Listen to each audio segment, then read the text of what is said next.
This was an incredible moment. I've reached the 1000 subs exactly on my channel's 3rd anniversary. Thank you all very much.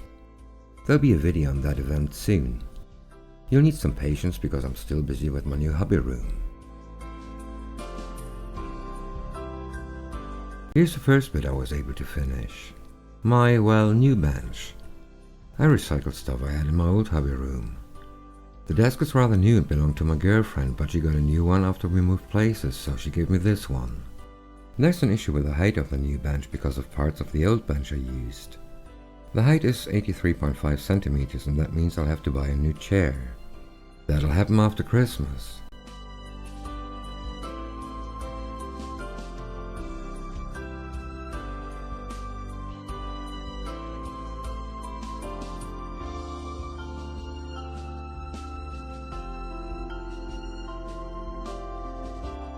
Since I worked in my living room after my return into the hobby 3 years ago, I wasn't able to use anything you see here.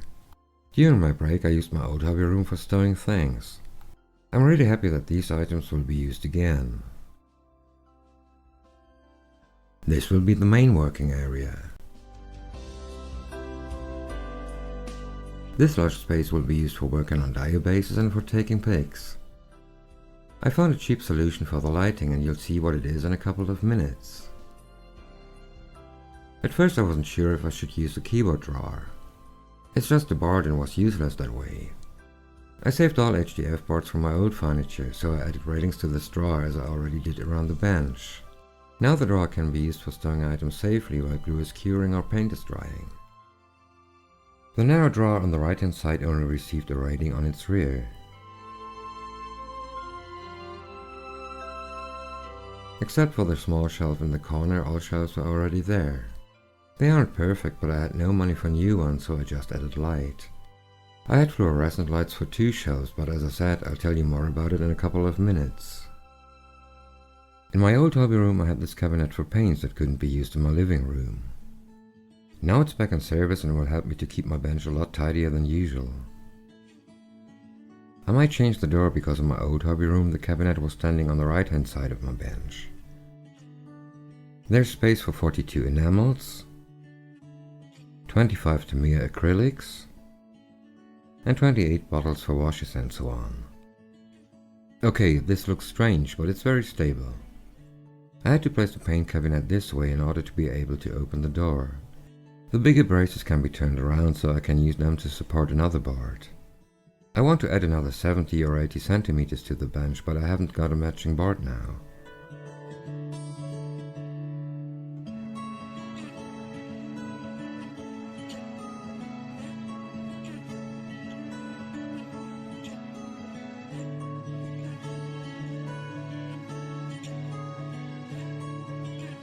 Let's look at what I did to have enough light for working at my bench. I don't need to tell you how important light is. The existing shelves had a limit to where I could put the old fluorescent lights and the new LED light I had bought. Because of that they were sitting close to the wall, but I needed light right over my working area. I decided to build reflectors and that wasn't too difficult to do. The glossy side of household aluminum foil was used to reflect the light. I used double-sided tape to attach it to a matching piece of HDF board. A magnet keeps it in the horizontal position when I don't need it. It can be swung down at every desired angle because I tightened the screws just enough to allow for manual actuation.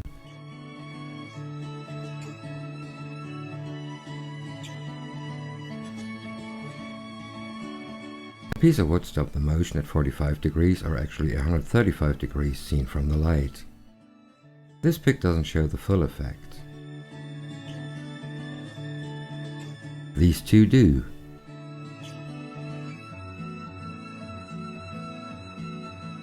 This large area will also be used for taking pics, but I needed another solution. Here I used an LED light that just shines from above. In this case I built the reflector in a static position, but the light itself can be swung down. I'll show you how I did it in a couple of minutes. I wanted to have a neutral background for taking pics from a horizontal position. To attach the background when it's needed, I used a piece of plastic tubing that sits about 3 centimeters off of the wall. The actual background is a piece of cloth I bought off eBay for less than €5. The LED light can be swung down into the vertical position. The reflector helps lighting a larger area of this part of my bench, and the light also shines from the front. Now take a look at the difference.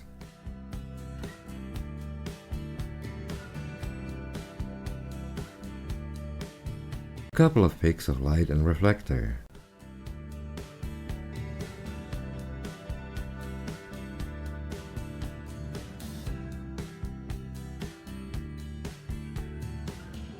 And the effect again.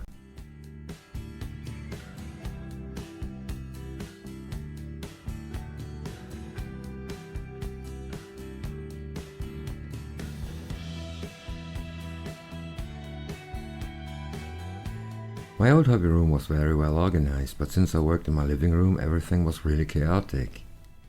New hobby room, next attempt on organizing my tools. This is one of the boards I attached to the wall above my bench. Here you can see how I built braces that'll hold my sanding sticks.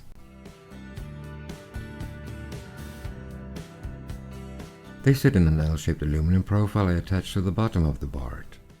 It also carries my larger files and small wire brushes. This board sits above my main working area and carries the most important tools except for my knives and my sprue cutters.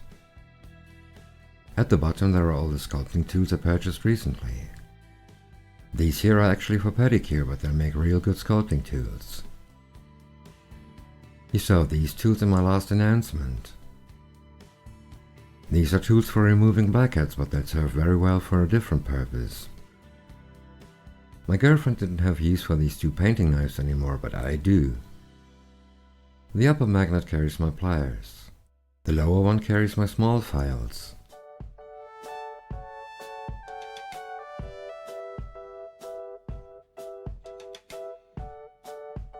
In my old hobby room I had glasses with different liquids for cleaning my brushes, but in my living room I had no space for the rack I had built for them. I only used one glass in which there was turpentine. After using acrylics, I cleaned the brushes directly in the kitchen sink. When I moved out, I thought it would be too dangerous to take the glasses with me. Getting new ones wasn't very difficult. All these glasses had a piece of screen to avoid stirring up the paint that settled at the glass's bottom. The screens were discarded along with the old glasses, but since I found tea strainers for €1 each, replacing them wasn't too expensive. I guess there are tutorials on making these screens because it's very unlikely that nobody else had this idea. In my opinion, it wouldn't make sense if I did another tutorial. And what the hell is this? All screens had loops I had made from steel wire. The tool and the loops were necessary to remove the screens in order to clean the glasses. Here you can see the loop, and here how the tool works. This is the rack I talked about. There's space for 5 glasses. Here you can see what'll be in the glasses.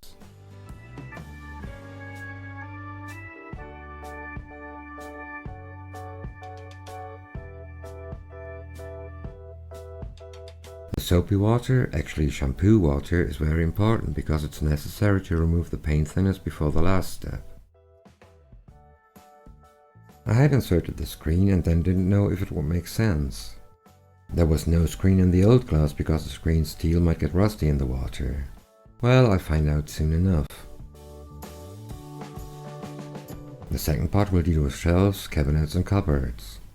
Up to now I only spent €35 for magnets and the LED light, plus €15 for the 2 new vices. All parts I used to build my bench were there and didn't cost anything. I'll buy another LED light, but I think that'll be it. I hope you found this interesting and maybe you can use some of the things you saw in my video. That's all, folks.